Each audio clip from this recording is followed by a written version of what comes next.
Shush. And don't you shush me. Do you hear that?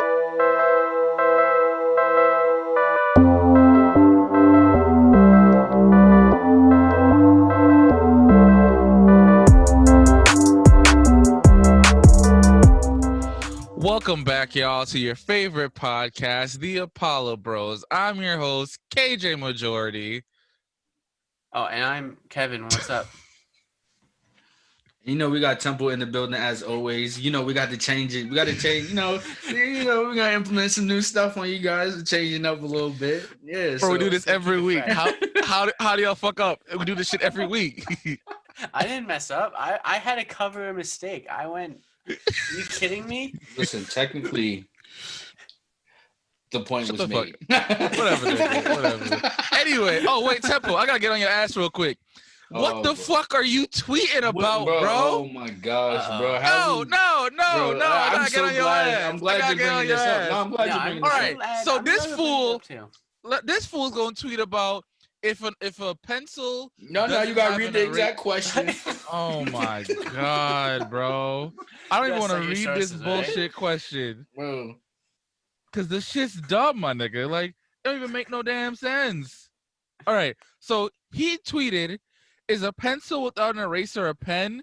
Cause technically, Bro, Bro, exactly. no, it's a pencil. It's a pencil, bro. Kevin, I'm so glad, bro. It's a pencil with an eraser or without an eraser. So a goddamn pencil. Yo, when I thought of this question, I thought of Kevin specifically, and I couldn't wait for him. I didn't tell him all day, and I hope he did. I was hoping he didn't see it on Twitter so he could see it, bro. But no, in all seriousness, bro, you're not allowed to smoke weed no more. No. Listen, bro. If you take an eraser off a pencil, right? It's functionality. Not it has ink in it. None of that shit. Its functionality turns into a pen. All right, but listen to me. Words have meaning though, and a pen is a pen, and a pencil is a pencil. Listen, bro. Like I feel words mean things. Tempo. I mean, if a pen isn't a pencil, why is the name inside of the name? Like, shut the fuck up, bro. Like, no. Well, why are erasers called erasers and not souls then? I don't know. Wait, why are they not called souls? Bro, at the end of the day, we speak gibberish. Technically, we speak gibberish. Technically, no, we speak a language, but technically, we speak gibberish. If you want to break it down to the most basic, you're no longer allowed to smoke weed. If you want to break it down, you are no longer allowed to smoke weed and tweet. Because you tweet this fake deep bullshit, bro, and then I gotta call you out on it. There was no fake deepness, bro. It was really a thought. It was not a thought-provoking question, bro. First of all, you got me looking stupid out here in these streets. I claim you as a friend. You gonna tweet some bullshit like that, bro. Bro, making us look bad. You're making us look bad. There's no. I feel like y'all are missing the point. Literally everybody but one dumbass was like, "Nigga, this is not the tweet. This was not it. I don't know what you're talking about." But who's the? Was that the one dumbass who was like, "Oh, I got questions." Your fucking PB was with it. He was like, "Yeah, that makes a lot of sense." Nigga, the both of y'all are dumb. No, bro. He thought about it in the way that I thought about it. Yes, bro, I get it. I get the fact that a pencil is a pencil. By that logic, we're about to call fucking markers pens too, nigga. Because they got ink in them and shit. Bro, a writing utensil is a writing utensil no matter what you call it. Okay, but they're obviously different, Tempo. Like, bro, if I gave you a pencil, I'm like, oh no, bro, that's a marker. You're like, no, bro, this is a pencil. But I took the eraser off. Can you mark things with a pencil? Shut the fuck up, bro. Bro, come on. Oh my god, this nigga's about to start saying colored pencils or crayons now. Like, nigga, they're different, bro. No, I can't say that. There's a reason why they title these things differently. Like, but I can't say make up these words for fun. I can't say a crayon is a colored pencil because those are two very different things. Bro, anyway, let's move on. Bro, if you forget the difference of one has lead in it and the other one has ink. Like, is there really much of a difference? That's the same difference between a crayon and a colored pencil. Oh, no, I know it's not, bro. Yes, it is. What are you talking about? Bro, one has wax, one has lead or whatever the hell is in it, and then with the pen and pencil, one is ink and then one is lead. Exactly, but it's still a writing utensil at the end of the day. That's not what you said. You called one a pencil, not. You called a pencil a pen. You didn't call it a wedding utensil. Bro, everything. I feel like people just make things complicated, but it's okay. Like you're the one who made it complicated. Like you're the one who made it complicated. It's okay, bro. No one in the history of anyone has ever been like, yo, if you take an eraser off a pencil, it's now a pen. No, it's not. It's a pencil still. Like there are pencils that don't have erasers with them. I mean, yes, that's true. But are you going to be crossing things out like you would if you had a pen? Yeah, I get what you're saying. I get what you're saying. No, but if erasers don't exist in this reality, like Kevin finished. Like, could you kind of? I feel like you kind of get. That's not what you tweeted. That's not what you tweeted, bro. That is not what you tweeted. It's not. That's not what I tweeted. But I'm telling you what I meant. Yeah, but I get what you're saying. You're just saying at that point it just serves the same purpose. And so, what's practically what's the difference? Yes, you don't have a way to actually erase things. But I just don't understand why this pen. Actually, that's still wrong because Kiana brought up a good point. Our homegirl Kiana, shout out to Kiana. She was like, "Shut the hell up." She was like, "You could use the oils from your palm and erase it." Like I'm pretty sure you've done that shit before. Okay, to erase pencil, yeah, that was smart. That was a smart answer, but that still has nothing to do with what I was talking about. It's gonna look mad smudgy, but you can. I've never done that. I have done that. No, I've smudged it. Yeah. I haven't erased it. Oh yeah, no, that is true. It is gonna smudge. I mean, technically, what's erasing? Like, is erasing? Oh, now I'm fucking with you. I'm not doing. Let's get into what's I'm not doing that. Let's get into what's popping. I can't with this motherfucker over here. But wait, but what is popping? Do we mean popping in like a good sense, like we're enjoying, like of enjoyment, or is it like what's going on? What's the news? Like the gospel, you feel me? Like. Anyway, so our first segment is what's popping, which is our current event and pop culture segment. Poppin'? Shut the fuck up. Anyway, real quick, on a serious note, we got to say R.I.P. to Natalie Desselle. She died today of colon cancer. She was 53 years old. She was the actress in the movie Baps, How to Be a Player, and Medea's Big Happy Family. She was also in this show that I used to watch a lot as a kid called Eve, starring the rapper Eve. It's real sad. Apparently she was diagnosed earlier this year and she passed today. So it must have been, pretty progressive. That's a tough year, honestly. Yeah, especially with everything that's going on. Mm-hmm. And didn't Chadwick Boseman also pass from colon cancer? I don't know if it was colon cancer. I'm not sure, to be honest. Cancer. I'm pretty sure it was colon cancer. But anyway, I just want to say condolences to her and her family. She was a wife and a mother. Oh, you're right. And like when things like this happen, man, it's never easy, bro. But on a happier note, Jeremiah was released last week from the ICU after his battle with COVID. Oh, that's good. Bro. Yeah. I was a little bit nervous, bro. I'm not gonna lie. I was nervous too. Shit. I thought we had lost planes, bro. I'm like, nah, that's not fucking happening. Not this year. After everything, like, nah, bro. That can't. Yeah, I can't smash no cheeks to birthday sex because I'm gonna start crying because this nigga dead. Exactly. Like that shit. But bro. No, but he's alive. He's very much well alive. Did y'all hear that Mayweather and Logan Paul are supposed to be fighting? Yes. That shit is. Let me tell you something. If Mayweather loses, bro, all the racists are gonna have a field day, dog. They're like, yo, this is their strongest one. We got them. We can take them. Bro, why, yo? White power. Dude, that was like a Dave Chappelle sketch, dude. Bro, that's funny because you saying that makes me think of like Deontay Wilder losing to Nick Fury, and like a similar thing kind of happened when that happened. I was like, oh man, I don't know, I don't fucking know about this one either. Like, and then they did the same shit with McGregor and when I might be a dumbass. Mayweather. I might be a dumbass, but you talking about Nick Fury as in the Avengers, my nigga? No. Like Samuel L. Jackson was fighting niggas? No. No, okay. No, there's- I'm just being a there dumbass. was there was another fight. No. Okay, so it's a fighter whose name so happens to be Nick Fury. I gotta check his first name. I'm pretty sure his first name is Nick, but his last name is Fury, and he fought. Kevin had to walk away. Need the water. I gotta find mine, bro. I gotta find my hydro flask. Oh, Tyson. His first name is Tyson, not Nick. Sorry, guys. Oh, so you fucked the whole thing up. All right, cool. Anyway, just the first name, but pretty much the whole thing, because it's two different people.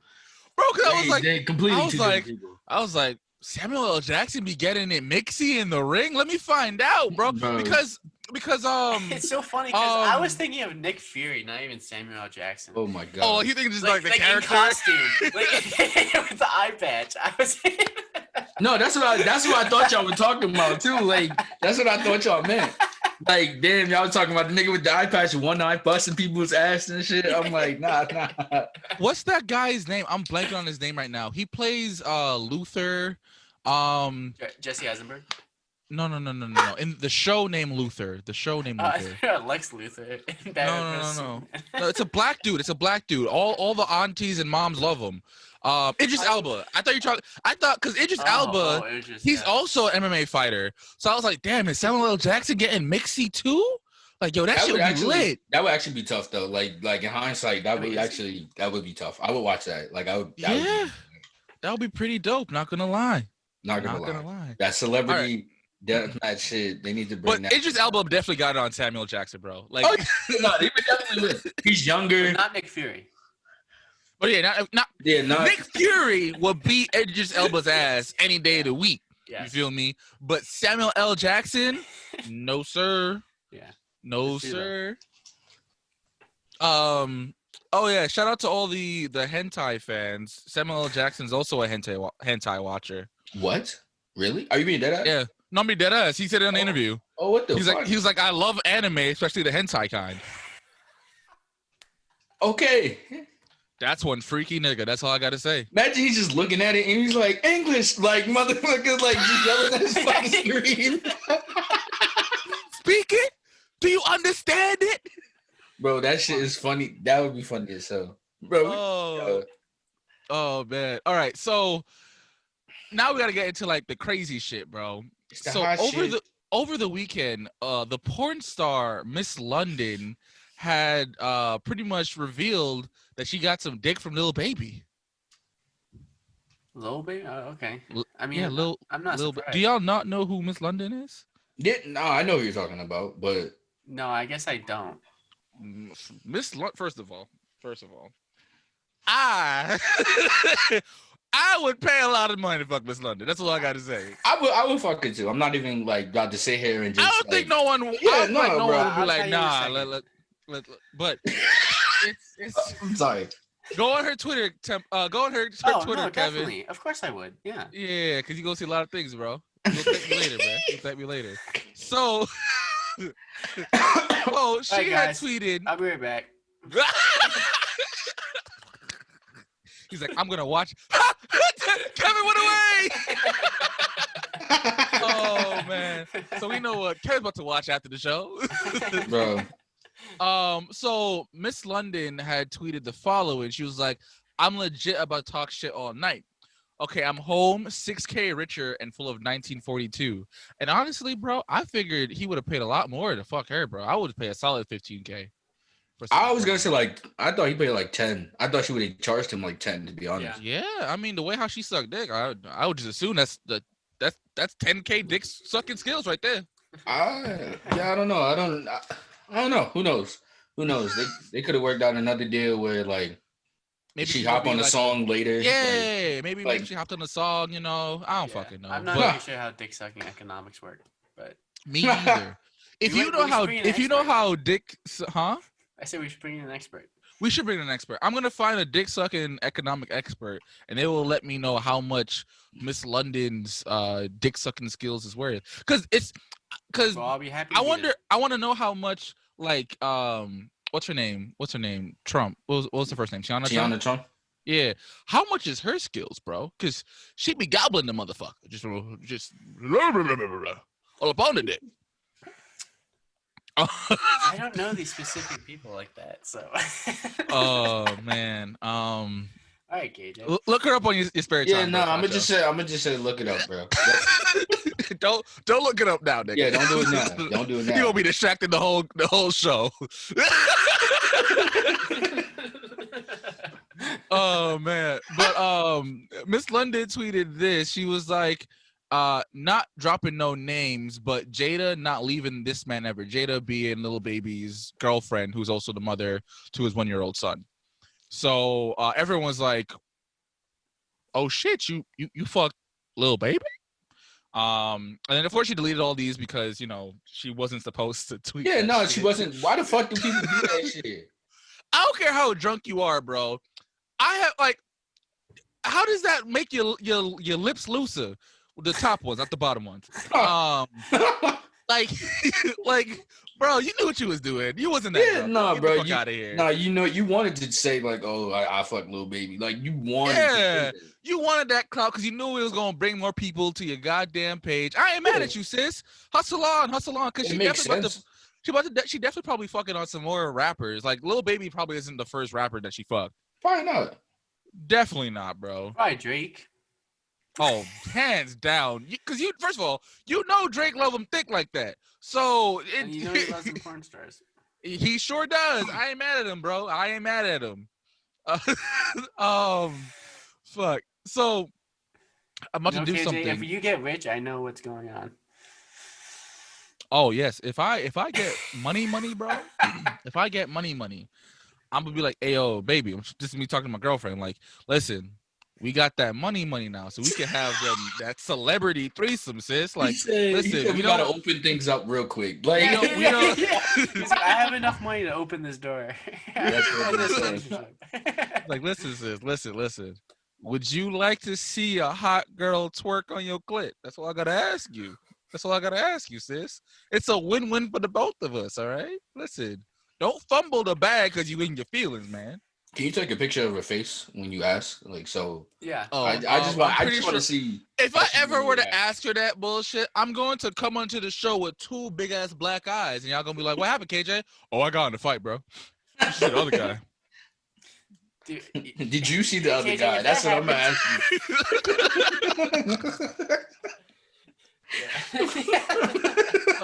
Fuck y'all, bro. Fuck y'all. So I'm about to do something that I swore I would never do, especially on this podcast. I gotta defend Candace Owens. Oh, that sounded so gross. All right, so over the weekend, y'all know about Harry Styles dropping those. I think he was doing a photo shoot where he's wearing like a little skirt thing or dress or whatever the fuck you want to call it. Yeah. Yeah, I know what you're talking about. Yeah, so Candace Owens had said, like, you know, bring manly men back. And she got a lot of flack for it because it's like, you know, there's nothing wrong with this. Like, how is him wearing a skirt make him any less manly? How are we saying this now? First of all, there's so many celebrities that were male that have worn a dress at this point. Yeah. Like, why is this still a thing? Like, Young I honestly done it, feel like Jaden Smith's done it. I feel like she said it for clout because there's no other reason. Like, well, she's also super right and conservative, so she honestly probably feels that way. She's dumb too at the end of the day. She sure is, but I still gotta defend her because. So Noah Cyrus, Miley Cyrus's little sister, had posted a picture of Harry Styles saying he looks better than most of you nappy ass hoes. Now, you already know that you ain't allowed to say that bullshit, bro. That and her defense was, people were trying to say like, she didn't know what the word meant, and get the fuck bullshit. No, bullshit. This is what she. How are you using it in that context if you don't know what that means? That's what I'm saying. Because first of all, you definitely have some black friends because your older sister went through the little hip hop phase. Yeah, so I know bro, you know some niggas. She still I know you know some niggas. She still got friends. Wasn't she cool with Triple X? Who? Or Noah Cyrus. Wasn't she cool with Triple X? I think so. Because I know Billie Eilish was like I know they were like this, but like I don't know if Noah. Either way, Noah definitely knows some niggas, bro. And No, she does. you definitely know where that shit comes from. Why would you fix your white mouth to say that shit? Well, Yeah. even though she didn't say it, she tweeted. She fucking tweeted posted it. that shit. She didn't tweet it. She posted it on her IG story. Oh, But either well, way, it's same like shit. Same shit, pretty much. it's like, bro, you should know better. Like, especially now in 2020, the whole excuse of I didn't know, it's not good enough. Yeah, bro. 'Cause no, first of bro. all, That's major bullshit. cap. You're major lying. It's obvious. It's an obvious lie that you. Oh, I don't. You, bro. Look at the sentence. Like, look at what she said. Like, it was an insult. You obviously knew the word was insulting, regardless. And you didn't know and exactly the fact what that it you meant. use that term towards a black woman, come on, son. Yeah, no, we're not If stupid, Candace bro. Owens Come was on. white, you wouldn't have said that shit, bro. Once again, bro, we're not stupid. Like, niggas are not stupid. Like, come on, bro. Yeah. So she apologized by saying, "Oh, let me get my white woman tears on." Yup, I'm ready for this one.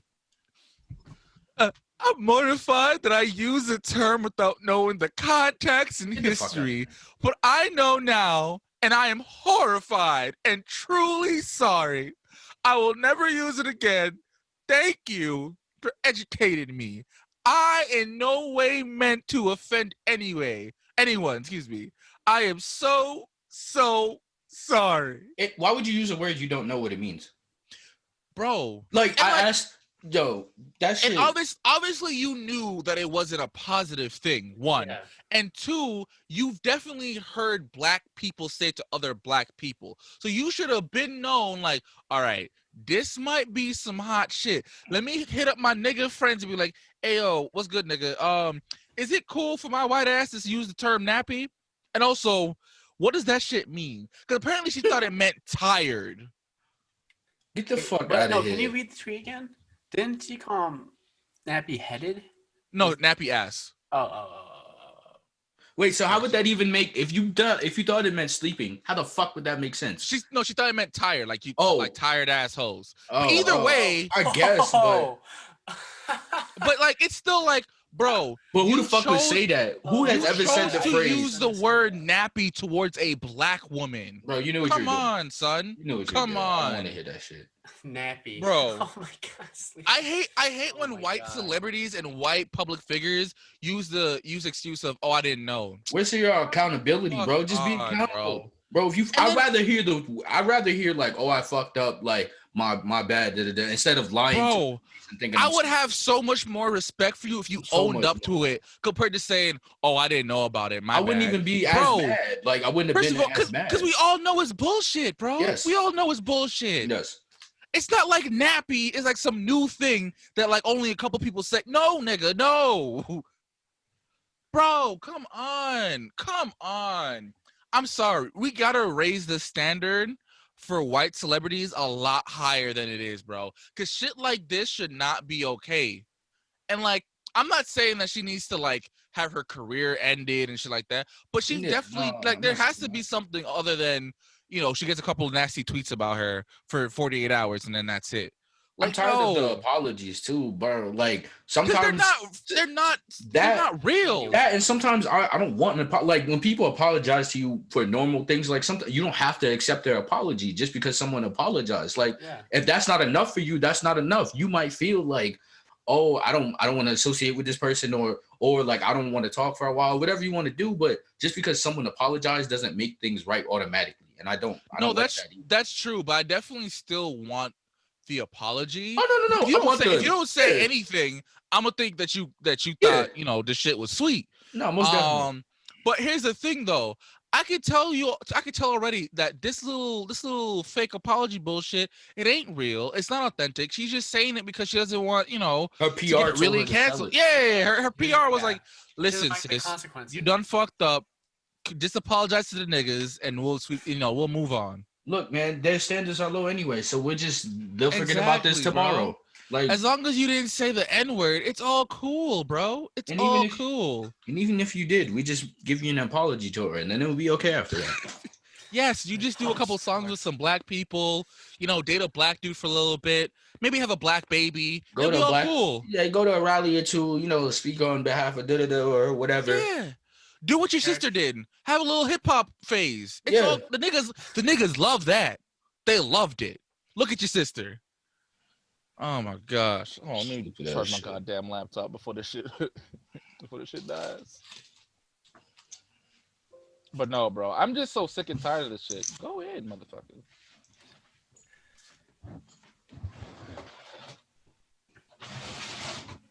All right, I'm back. My bad, y'all. No, you're good. You're good. But no, I'm just tired of it, bro. But on some sadder shit, dog. Teyana Taylor has announced that she is retiring because she feels like she's retiring from music. She's retiring from making music because she feels like she's unappreciated from the industry, and in particular, her label. So she had posted a picture on IG, and she wrote like this super long post. And she pretty much just like, thank you to the fans. I love you. This year's been a great one, but I need to retire. And apparently some people got upset and offended that she's retiring for whatever reason. So she hopped on IG. She got offended? Yeah, because people are like, "What about your fans?" Because she had a really good year this year. Like she had a really good because she's been in the music industry since she's 15, and I think this is probably the first time that she's ever been like got the proper exposure that her talent deserves. Wait, sorry, I have something to say. That doesn't make sense to me. How do they get offended for her fans? Because the whole point is they create something that the fans enjoy, which is why you support them. They don't owe you anything else. If she had a good year, that means she had good music. Yeah, exactly. Like you don't have the right to do that. I don't understand. People are so weird because a lot of people feel entitled. Yeah, because they feel like they're entitled to say, "Oh, you don't get to retire until I tell you to retire." Like, no. So she hopped on IG Live, and she pretty much was like, "Listen, I'm not saying that I'm upset because I didn't get a Grammy, or I'm upset because I didn't get enough exposure as I should have. I'm just upset because like I'm taking care of my mental health because I have a kid. I have a husband. Has a kid now, bro. I gotta make sure I'm mentally sound for the both of them. And two, she said she's been in this game for a long time, and her label has pretty much kind of like looked over her. Her label really didn't help her the way that she should have got help because like Sis has been in it for 15 years and she's talented. She has the vocals, her sound, and also like not for nothing like. She has sex appeal. Like even though she's a married woman who's a mother, she has major sex appeal. So there should be no real reason why like she's not blowing up even more. And she had some really hot songs, bro. Like some really nice songs this year. And she even said that like, there was a point in time when she literally asked Def Jam to drop her. Like, yo, please just drop me because obviously y'all niggas don't care about me. So just drop me. Wow. And she's just retiring and I don't blame her. If I've been in this shit for 15 years, I've had niggas look over me time and time again, yeah, I'm done. I got my coins. I'm happy. I have a happy in her case husband, but in my case would be wife. I have a beautiful child. I'm good. I'm set. She still has money too. Like she can still do choreography. Yeah. She can still do fashion. Choreography, fashion, acting, makeup. Like there's other things you could do, bro. Just because she's retiring now doesn't mean she won't come back to music later. Exactly. Like, that's another thing too. That was selfish for people. Yeah. Like look at Nicki Minaj. Nicki Minaj announced that she was retiring, I think earlier this year, and then like I think like 2-3 months later she dropped a new song. So like, listen. We all know that a lot of times when artists say they're retiring, it doesn't last forever. Just because, they miss it, they fans want them. It doesn't mean forever, bro. And like, even if it does mean forever, you still have her music. Her music isn't going anywhere. You can still listen to your favorite Teyana Taylor song. You really can. It ain't going nowhere, bro. It ain't going nowhere. Really not. Oh, man. All right. So, last but not least, in what's popping, Pornhub is in some hot water because they are being accused of having child abuse on their site after a Visa and MasterCard investigation over the weekend. So a New York Times journalist Nicholas Kristoff, he pretty much was talking about how like Pornhub is like YouTube, where viewers can just upload their own personal videos, right? Yeah. And it's kind of like impossible to really tell what's who are kids and who are not kids. Because some people just generally look young. Because we've definitely seen people who look like they 12, 13, but they actually like 38. Huh? I said especially if they're 18, it's hard. But the thing I have is that they've had this problem, but Pornhub is on some shit where like people will ask them to take the video down and they won't take it down. And I know you were getting to that. Because people I've seen it. Like I was for a very long time, not for a very long time, but I was on TikTok and there were a lot of videos that I saw talking about it. Like women were talking about like, yeah, my abuser uploaded a video of me being assaulted and I asked YouTube to take it down, and I pretty much had to go through like a whole bunch of legal hula hoops just to get it taken down. And it really shouldn't be that. It really should be like, hey, I was being raped in this, can you take it down? And then that's just really why is it even more than that? Like why would he? I don't get it. Pornhub has claimed that they've been working really hard to rectify this because because what they were saying too is that like if we don't know about it, we can't resolve it. Like if no one don't resolve the cases y'all do know about. Yeah, that's the issue. No, that's true. And they also were saying how like even like it's kind of hard to completely take it off their website because let's say for instance you report the one video, someone might have already downloaded it and then re-uploaded it somewhere else with a different title on Pornhub. So it's hard, bro. It's hard. Like pretty much like once you have a video up on there, it's there. That's how the internet is.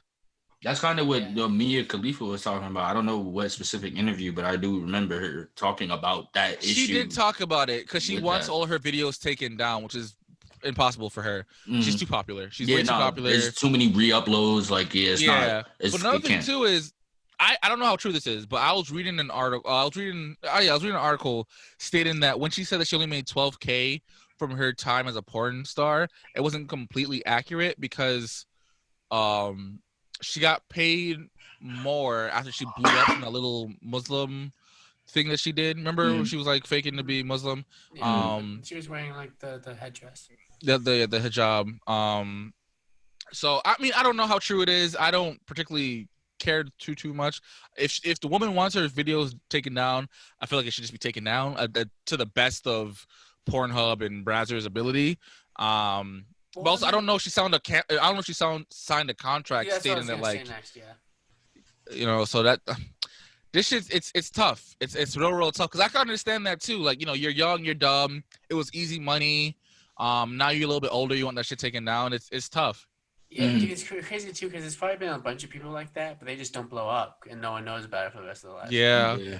Because she like literally like if you Google her name, the first thing that pops up is some porn. Yeah. So. It's tough, man. It's real tough. But shout out. I hope she either comes to terms with it because even if Pornhub were to take it down, people are still gonna be able to see her naked because it's one of the most popular videos of our time. I mean, it's So I don't know. Yeah. I feel for her though. I will say that I do feel for her because that does suck. I couldn't imagine having to like wake up and think about like, hundreds of thousands of people probably saw me naked again today. Yeah, that's crazy, man. Imagine she wanted to like move on, like she said she did. She wanted to move on with her. Like, imagine like she has though. She not for nothing. She has like I think she's a news reporter or an anchor or something like that somewhere on some news platform. I'm pretty sure she's written a book or two. Like she has definitely, in terms of career wise and money afterwards, she's definitely moved on from it. I'm pretty sure her Snapchat is probably like the most popular Snapchat on the platform. And I wouldn't be surprised if she's not verified on all the social medias. So, not for nothing, her life isn't over. Like she's definitely flipped it over, like she's definitely changed things around, but it still sucks having people stare at your titties and ass and vagina. But it's the only reason we know her is because of that. She wouldn't have what she has today without that. Yeah, unfortunately. So it's like a double-edged sword because it's like, you know, she definitely was able to capitalize off of it, but it's also a shitty thing to be able to capitalize off, you know. True. Yeah. So I don't know, bro. Long story short, if you're trying to go into porn, just be careful. Yeah. I was gonna say maybe just don't. Well, I don't want to say that. At least the way she did that. OnlyFans is different. Is it though? Because all the difference between OnlyFans and what she did is that OnlyFans you get complete sees this stuff. True, but like you don't know. Well, here's the thing though. People can easily still download that shit and then post it somewhere. Yeah, but just because people can doesn't mean that they're allowed to. Like, you can't do much more than that. It's the same. Well, it's the same thing with her video. Her video was only on Brazzers, and then someone had an account, downloaded it, and then uploaded it on Pornhub or wherever. Yeah. So like, I get what you're saying. I get what you're saying. Oh yeah. Like, I feel like the only difference between what she did and then OnlyFans is like you have complete control over what you do, because that's what I mean. Her hijab scene, she actually didn't feel that comfortable with, but they were like, yo, we'll pay you extra if you do it. She's like, oh, fuck it, all right, whatever. Like she didn't expect it to blow up the way it did, because it wasn't the first time they shot a film like that, or like she wasn't the first, you know, porn star to do it, but for whatever reason, you know, well, also because she has big boobies, so it blew up. I'm being she's very beautiful and she had big boobies, so it's a good combination to blow up. The crazy part too is like a lot of people don't even remember who she did the scene with, because it was two actresses. It was Mia Khalifa and then the other woman, and no one cares about her. Also, but she's also like mutually hot, so it's just kind of crazy that Mia Khalifa blew up but she didn't. It's probably because of all the other videos too. Yeah, it might be. Yeah. That's definitely a possibility. I wonder if porn stars have agents. They do. They definitely do. They definitely do. Sure, they do. They have their own award show, so I'm pretty the sure AVN. So I'm pretty sure they have like She's like, I watch that every year. The AVN. The only reason why I know about it is because of Mike. Because of Mike. Right. Yeah. Try to play me. You know about that shit too, Kevin. Yeah, it's just like, the AVN every year. Well, there's others too. There's like 3 categories are.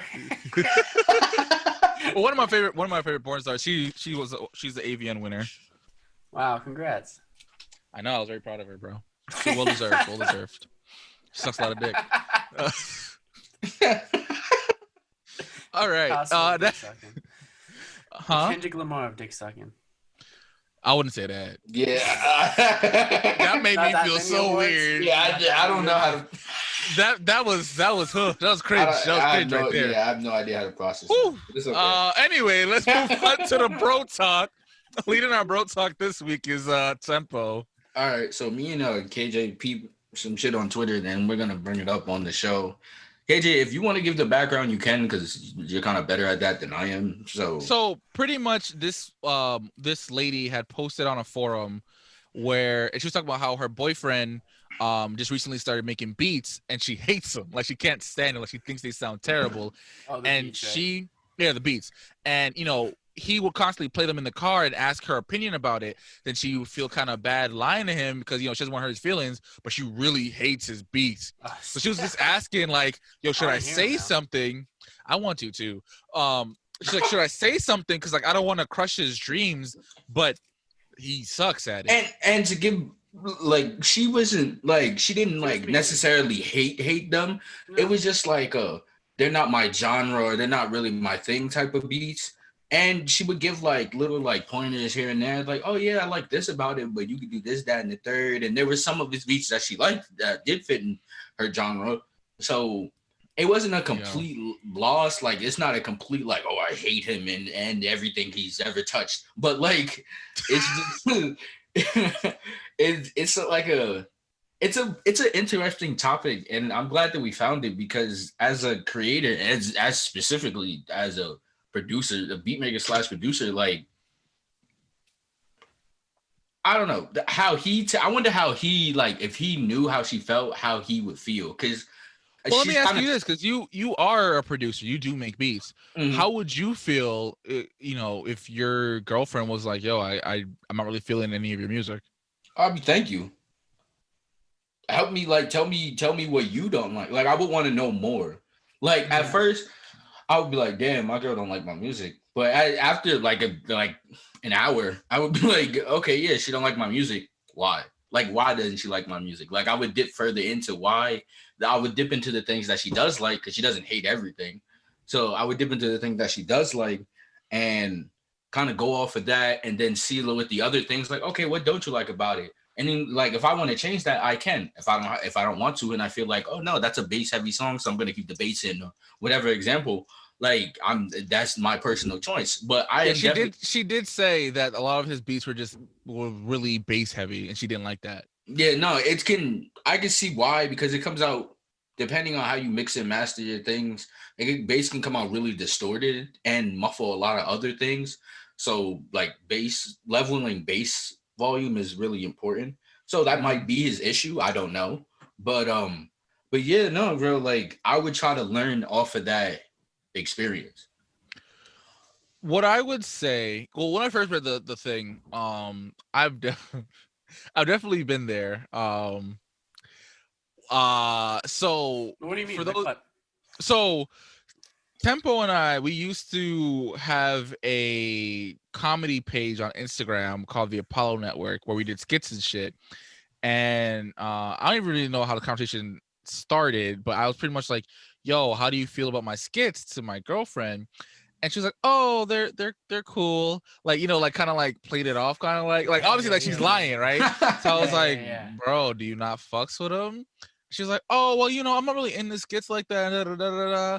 And I was just kind of like, I mean, but do you find them like funny? Like, even if you don't fuck with skits, you can still find the shit's funny or not. Like, you know what I'm saying? True. Yeah, that's true. Like, I don't like fucking romance movies, but I could tell if a movie's good or not, regardless if it's a romance movie.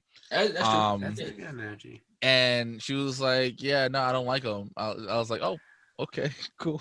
I mean, you have to accept that. You know what I mean? I did. I'm not gonna, but bro, like, not for nothing. That shit hurt. That shit hurt it. That it would, because like, bro. Go ahead. Because like when you're in a relationship, right? Like their opinion matters a lot to you. Like I feel like your significant other, your best friend / close friends, and your family, those are people who you like opinions you really give a fuck about. Because it's like, damn, like if they don't fuck with it, maybe I should stop. I would say this though, like if like let's say like the girl were to ask us like, well, what should I do? I would say like try to give him pointers and be like, babe, like, yo, your beat is like solid, but if you did X, Y, and Z, maybe. But I feel like, all right, now in her answer, like she didn't, she made it seem like she does that, and he doesn't like. I don't know if you took that from what her description was, but it kind of. I would have to reread it because it has been a hot minute. Let me see if I can pull it up again. But also, if you don't make beats, how are you supposed to give pointers on beats? Because you have ears, nigga. Like, what you mean? Yeah, you can still like give. No, I understand. You could say like, oh, I like this. I don't like this. This sounded good to me. But how do you give like specific feedback? You know what I mean? It wasn't gonna. Go ahead, KJ. I'm talking about I don't knowledge, and you know what I mean. I don't know beat. Like I don't know how to make music, right? But Tempo has sent us stuff, and I definitely been like, yo, like you could add this, that, or whatever. It's solid, but like you could do da da da da da. And like. Remember when he sent us the mix of our audio from the Kevin Hart episode? Yeah, I do. Yeah, so he sent it in. And I was like, bro, I'm not gonna lie to you, I'm not really feeling it. I feel like you should trash, bro. This shit ass. This shit garbage. This shit why would you send this to me? Why would you send this? Why would you waste your time at 2 a.m. and send this to me? Yeah. Like, and I had to wake up to this. Like, I did not say that, y'all. No, you didn't. Nah, you did. I'm fucking with y'all. Oh my god, yo! I'm pretty sure if I said that to Tempo, we would no longer be friends, bro. No, bro, I would just be confused. I'd be like, damn, like, Where's all this energy coming from? Yeah, where's this energy coming from? Damn, I ain't never ever said no shit like this to you, and you respond like that. So I'd have been confused. I'm like, I didn't even know KJ could talk to somebody like that. Like, Yo, but it would have been funny because Kevin was like, "Oh, it's amazing," and if you said some shit like that, that would have been even funnier, bro. I would have cried dying.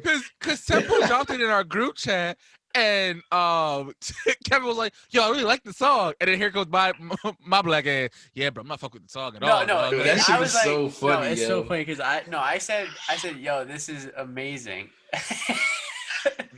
And then you went on. You made like a whole list of everything you didn't like. Oh my gosh. No, it was an experiment. So I'm happy at the end of the day. That shit was fun. Yeah, but back to the bro talk. Damn, wait, you skipped that song, bro. Put that shit back on. I didn't skip crap. I didn't have Oh, maybe my Spotify's acting up. Never mind. But anyway, so back to the bro talk though. I think I would say this as someone who's like been told that shit. It definitely takes you off at the knees. Like you definitely feel like someone just took a fucking metal bat to your knees. Because it's your bro. girl. Like you're gonna really care about her opinion. Yeah. More than the average person. More than friends. Because you view her more than a friend. Yeah. But it also made me realize that like you gotta take other people's opinions too, because I asked other people, like people who I knew would keep it a buck with me, and they're like, nah, your shit's pretty good. Like there's a couple of videos I'm kind of like mad about, but for the most part, your videos are solid. Like you got potential. Y'all are funny, yeah. So if I knew the wait, sorry, this is a little digression. Have you ever taken "you have potential" as like a backhanded kind of compliment? No, because not for me either. But maybe because like I know when I say it, I generally mean like, yo, this was kind of rough, but I can definitely see the sprouts. Like I can definitely see like whatever you're trying to do. I could definitely yeah, like I can definitely I can see the progress. I'm so glad. I'm gonna use Tempo as an example, because when Tempo first started making beats, I think literally what I told him was like, yo, you got mad potential, because I really believed he had mad potential. Like I know me, that's what I mean. I me personally, say that too, but I'm always like, I know me personally, I wouldn't say that to anyone. Like if I think it's just trash, I'm like, oh, that was cool. That was. When we're replying, like, how'd you feel about it? It was okay. It was cool. It was cool. It's not my kind of cup of tea, you feel me? But it's cool. Now if I really fucks with you and I know like you can handle me being real with you, I'm gonna be like, nah, son, I did not fuck with that song at all. You need to do this, that, and the third, or if it's a video or whatever, you know what I'm saying? But you know, if I kind of sort of know you and we're like, okay, I'm gonna give you like, oh, it was cool. It was, you know. I could tell you worked on it. Yeah. You definitely put your toe in it, you know. Yeah, not the whole foot, but the toe. Yeah. But like, yeah, so me personally, if I ever say like, yo, you have mad potential, or I'm excited to see where you go from here, I mean that shit. Like I'm not saying that just to say it. So when people say it to me, I take it that way, because I know when I say it, that's how I feel. Because I feel like I've never met anyone who said it in a like sarcastic or kind of like backhanded way. You know what I'm saying? You have potential, man. Yeah, you know what I'm saying? Like I feel like usually people say that shit, it's usually genuine. Backhand, I meant just saying that in general, even genuinely. I was wondering if you ever take it that way. No, because I feel like, especially if you're starting out on something, or even if you've been in this shit for like a year or 2 years, you can always grow. Yeah, you can always grow. I agree with that. That is true. Like that's the one thing that I kind of had to come to terms with as a creative, because I always thought like, you know, you just start off the gate being good, like being great. That's not how it works. Good shit, yeah. Yeah, that's not how it works. A lot of people who you love, your favorite artist, your favorite NBA player, NFL player, whoever, when they first started off, they were trash, bro. They had talent and they had potential, but they had to work to meet that potential. So when people say that shit to me, I take it as like, I got the talent. I just need to polish up on my skills to meet the potential that I have. That's exactly pretty much. I'm glad KJ said all that because that's pretty much how I took it when he said it to me, and that's a big. Him saying it to me changed. I never viewed it as a bad thing, but I never like applied it to myself. And when he said it, and a bunch of other people were saying it and different things, it took me a minute to apply it to myself to actually realize like, oh, you actually like have potential. Like people like aren't just saying this as like oh, we're trying to be nice, like we're your friends, so because more people who weren't like friends and stuff started saying it. So it was like, no, like you actually like, and then I made the stuff that I'm making now.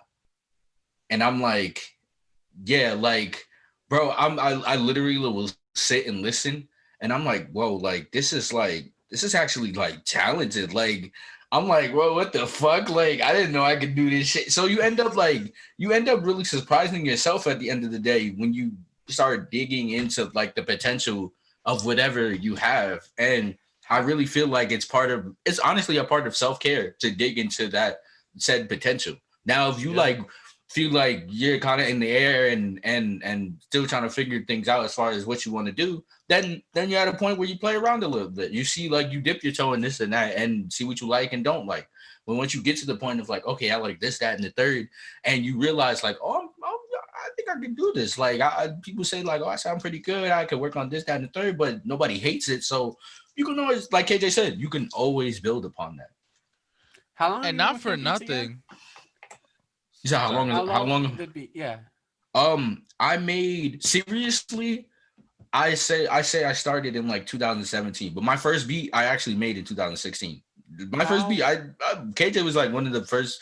KJ was one of the people I sent my first beat to, and I had to pry it out of him too, bro. Yeah, like I wasn't. Yeah, because he had his headphones on, he was working on it. I was like, yo, let me hear it, bro. And he was like, I just started, bro, like it's not that good. I'm like, all right, let me hear it. I'm not expecting fucking Dr. Dre level. I know you just started, bro. Like, relax. And he played it, and it was good. You could definitely tell he just started making beats, but it was good though. Like, not for nothing. Like, not like. What did I say? Yo, you should sell this beat? No. But this is a seed. I can plant that seed. It's gonna grow into a beautiful ass tree, bro. Like, and I think literally I was like, okay, all right, I like it. You have potential, bro. You like, and like I said, I don't make music. You feel me? I listen to the shit, but I don't make it. And I feel like that's my best people. That's my favorite opinion to get from people who don't make music. Because it's a general opinion of like if it's good or bad. It's not like in a music like, oh, we could break down. No, fuck all that. If it's good or bad, you will tell me because you genuinely listen to music for enjoyment. So yeah, you know what you enjoy, you know what you don't enjoy. Music, like you can dissect it a little bit more, but sometimes you don't want that viewpoint. Sometimes you just want oh, I liked it, or I didn't like it. It was a vibe, it wasn't a vibe. Like it hit, it didn't hit.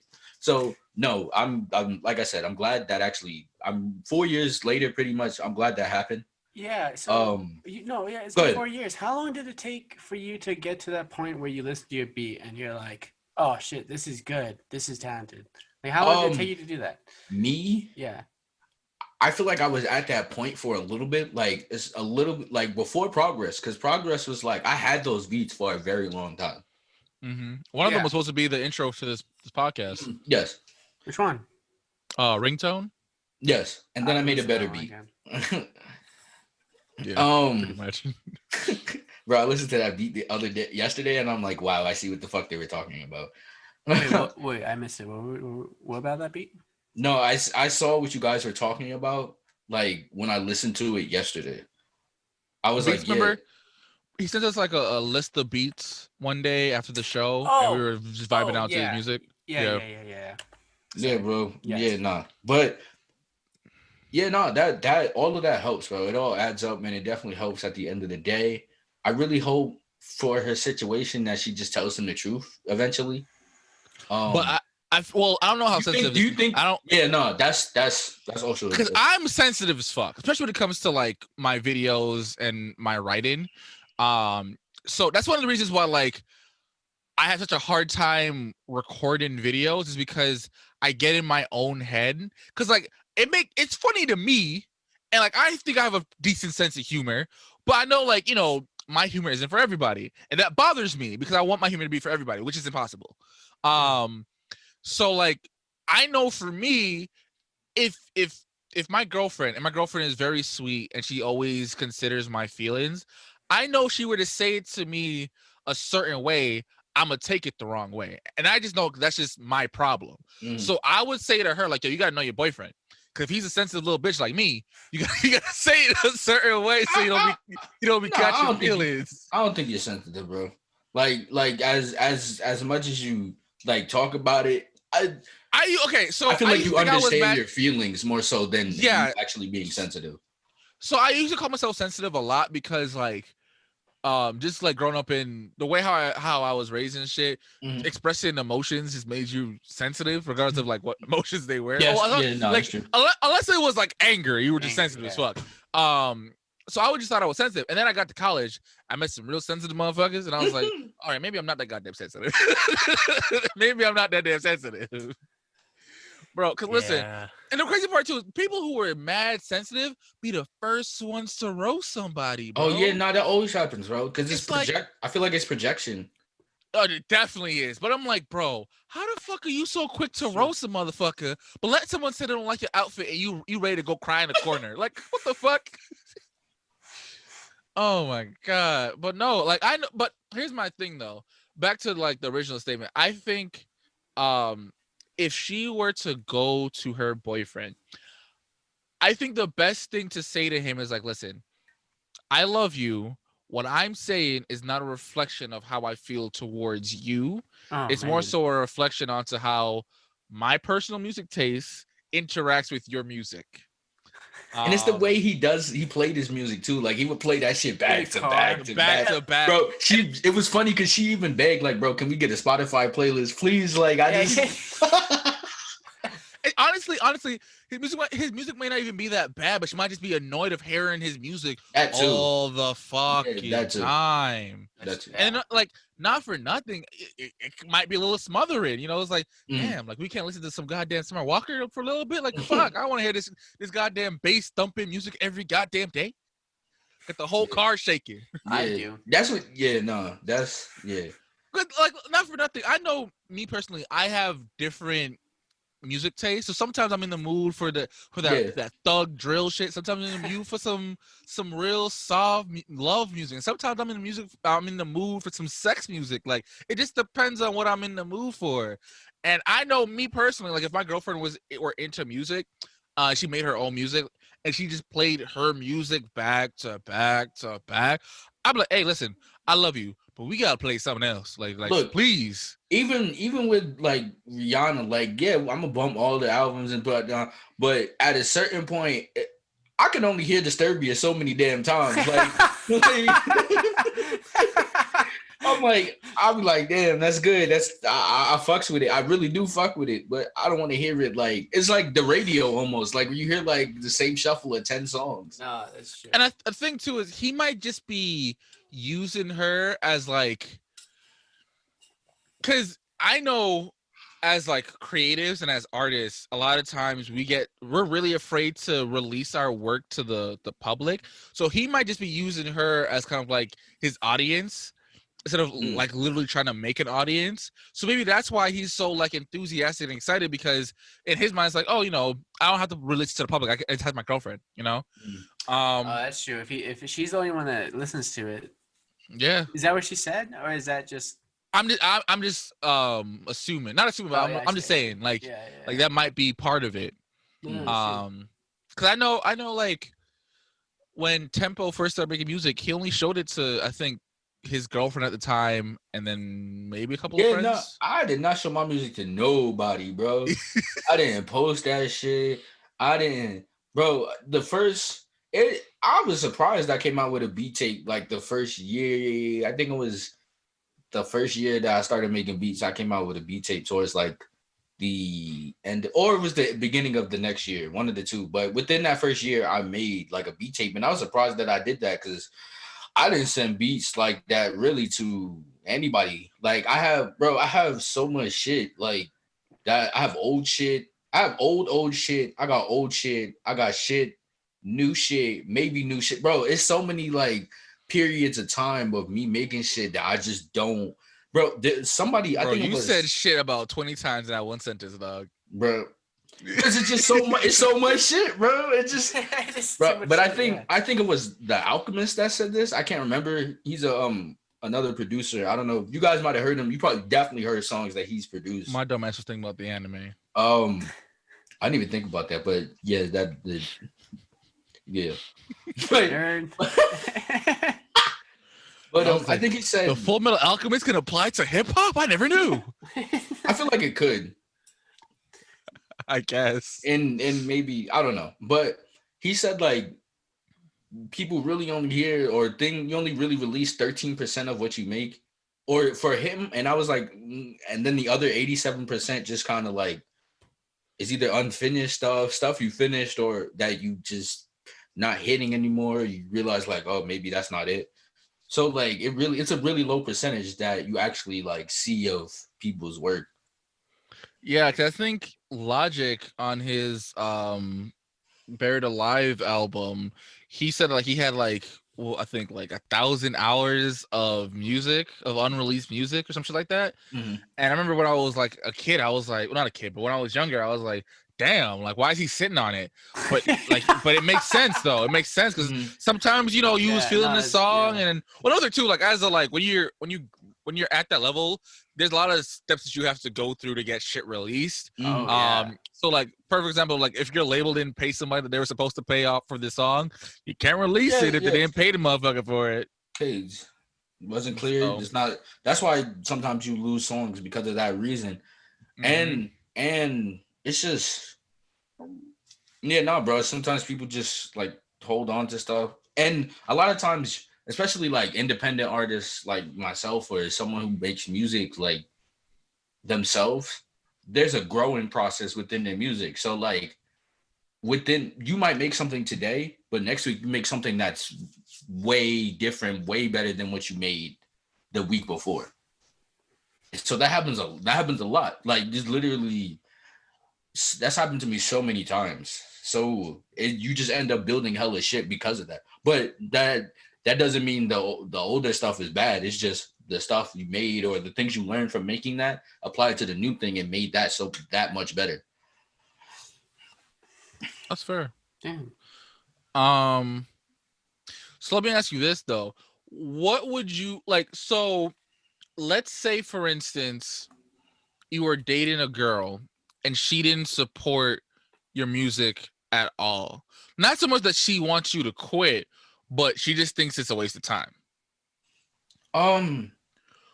Would you still date her? Like you've been dating her for a minute.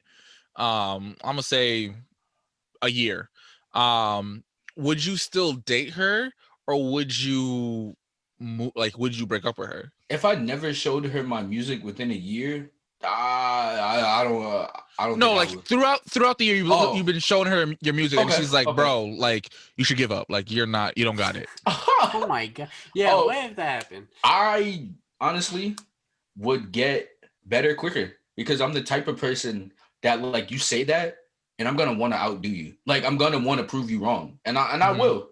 Like it's already happened. That's how I know. Like this is the thing. Like I've already experienced that, and not the exact way, but in a very similar way to where like people close be like, yeah, nah, bro, that wasn't it. Like it's kind of like I was like, all right, bet, let me make something better than that. I take it as a challenge. But if somebody like was at a general vibe of like, nah, bro, and I'm still getting good reviews from everyone else, she would have to go politely, but she would kind of have to go. Like I'm like, Nick, why are you the only one that's not like supporting me? Is it out of jealousy or you really just don't fuck with my music, which is fine, but you should still fuck with me as a person, and fucking with me as a person is supporting like what I'm doing in a general sense. You don't have to listen to the music or different things, but if you support me on a moral and general sense, then yeah, that's fine. I'll take that. You don't have to bump my music every day. I'm not looking for that.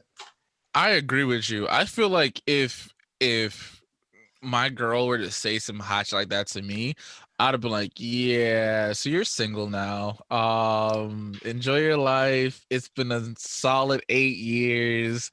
I wish you the best in life, sis. I want to make it big. I'll definitely remember you. Bro, you probably be in the song. Like, Oh, you're definitely getting the song. hopefully I got my voice. I'm getting my voicemails ready, bro. I'm looking through them shits right now. But no, bro, like that. Yo. That is because I don't know. Like, if my girl were to say that to me about my YouTube channel or about the podcast, honestly, I feel like I would break up with her within that heartbeat. Like, I don't even think about it. Just literally just be like, yeah, we gotta go. I would ask. Right? I would need some space because Here's my thing. If I'm not putting all my eggs in this basket, like, you know, I'm still working, I'm still trying to be, you know, I'm not, you know, not just like sitting on the couch doing nothing, you feel me? And like I'm actually trying to get this thing rolling. If you to be just like, nah, this ain't it, you need to quit. That's kind of wild. Now it'd be different if, like, you know, I've been going at it for some years, ain't seen no progress whatsoever. I'm sitting on your couch, you making all the money, I ain't doing nothing. Like, that's different. Yeah, no, that's different. That's completely different. But like, I'm trying to do this thing. I'm trying to get this thing off the ground and yada yada yada. I'm hustling. I'm making connections. You know, shit like that. And for you to just be like, nah, that shit's trash. Get the fuck out of here. All right, cool.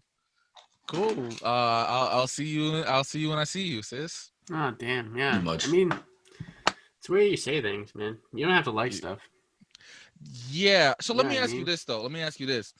Do you think your significant other should support your dreams regardless of current success? Yeah, but I feel like they should. I want them to be honest on how they feel about my dreams. Like, do they really feel like I'm wasting my time? Because I'd want to know that. Okay. So no, I agree with Kevin. I would want like an honest opinion. Let me ask you this: do you think your girlfriend should help you, like when I say help you, I mean, like, you know, like tell her friends, like, yo, my boyfriend makes music, my boyfriend is on a podcast, my boyfriend does this, and the third?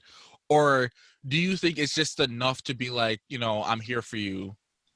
Because it's my life, it's my podcast, it's my music, it's my whatever it is I'm doing. Like, damn. Excuse me. Yeah, I know. Sorry. That shit echoed in my ear. I know, that was loud. Bro, that was impressive. I've never heard that done with the mic before. That was tough. Kevin sneezed on the beat. Kevin's coughing on the beat. Because the whole thing is like, yo, when you're doing shit, you need to do that shit. You're doing that shit for you. And if someone they have their own shit they need to do.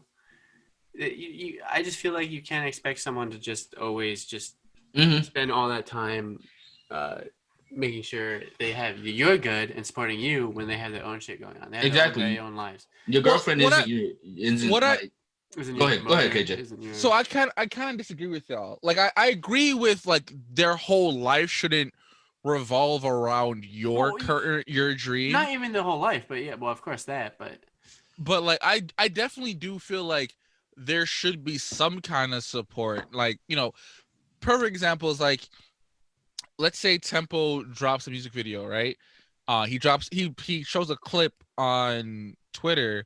I definitely feel like if he's dating a girl, his girl should retweet the motherfucker. You know what I'm saying? Like, no, shit like that. That's what I would want to happen. Like, Cause saying, "Oh, I support you," and then actually supporting someone is different. Cause you can easily say, "I support you," but how are you gonna do that? Like, how are you supporting me? That's true. I'm not. I feel like I kind of like I'm off of that to where like if you're there, like you don't have to repost my music, bro. You don't even have to You don't have to listen to my shit. Like, you don't have to go around and tell your friends, like, oh, he makes music. I don't give a fuck about none of that. As long as you respect what I want to do with my life and, like provide that, like, moral support of, like, yeah, no, you want to do this. And I'm not going to, like, dip off because like you don't see success at the first chance you get, or you make a decision and you want to like really hone things in and then drop stuff like. But as long as you're like there, and I could tell like you're putting positive energy towards what I'm doing, and you don't have to share anything. But as long as that energy is positive, like to where I don't feel like it's really gonna get in the middle of our relationship, then yeah, no, I'm fine with that. Yeah, I firmly believe that support isn't shown on social media. Mm-hmm. So I'm not okay, but so the social media one was just one example. I'm just no, saying, I understand like, that, but like besides social, wait, well, let's take social media away. How else do you want them to support you? I'm just saying, like, supporting someone and saying I support you is two different things. Because anyone can say that shit, right? Mm-hmm. So like, Yeah, so but I'm gonna use my coworker Kevin for example, right? Yeah. My boy Kevin, anytime he's talking to his family or anything like that, or his friends, he will tell people about our show. He'll be like, "Yo, my homie KJ, he's on this podcast. It's super funny. I love it. Check it out." And I've seen him do it. He does it without like me being around him. He just let people know like, "Yo, my boy has a podcast. Check him out." That's support. Like that's I'm not, he's not, sending us money or anything like that. That's what I'm asking for. If you're gonna if you say you support me, then that's how you do it. And now you don't have to do that every day. You don't have to do that like every time. I'm just saying, like, if your significant other is completely quiet about your thing, especially if your thing is like popularity based, like it's like if you're writing a book, they can't really talk about you writing a book. They'd be like, oh, my well, I guess they still can, They but can. Huh. but like if you're like making music, YouTube videos, podcasting, whatever, and they don't bring it up to their friends, that makes you personally, I would make me wonder, like, yo, do you really support me? Like, do you really think this is, something that's worth my time? Because if you're not talking to your peoples about it, then maybe you don't really fucks with it. And then I feel like we are talking about a person that doesn't fuck with it in a way, like because that's what I'm saying though. The example with Kevin, like he does that because he's a good supporter and he genuinely likes the show at the same time. Like somebody didn't. Like, for example, let's go back to music to use that as an example. If somebody didn't fuck with it, like my significant other didn't fuck with my music, I wouldn't expect that. I wouldn't expect that out of them. But if they do, then yeah, like they're probably naturally just gonna talk about it because they actually just fuck with it in general. That's why I'm not gonna ask them to. But I still feel like that's not complete support though, because even if you don't mess with the music, like let's say for instance, I'm gonna use my boy Anthony for example, right? My boy Anthony's in a band, right? The music that his band makes isn't really my cup of tea. Don't get me wrong, they're solid. They're a solid group. No, yeah, I like his band a lot. But people who I know who are into that music, I immediately tell them about my boy Anthony's music. Wait, is he on Spotify? I believe so. Yeah. Yeah, I'm pretty sure he's on like. You have to show me. I've never listened. Yeah, no, I think you would. Like I'm not sure if his band is still together. I gotta hit him up and be like, "Yo, is your band?" Because they kind of take like a little hiatus. Show me old stuff. Yeah, I got you. But back to what I'm trying to say though, like people who like, I definitely told y'all remember, Sam, Carlicia's. Oh yeah. I've told her about his group. Like, I will tell people about his band because even though his music isn't my cup of tea, that's still my homie. I still support him. You feel me? At the end of the day, him being successful, that's what I want as his friend, as his supporter. He started his own guitar customization company, and anytime someone talks about guitars, I immediately bring that shit up. Why? Because that's my homie. I support him.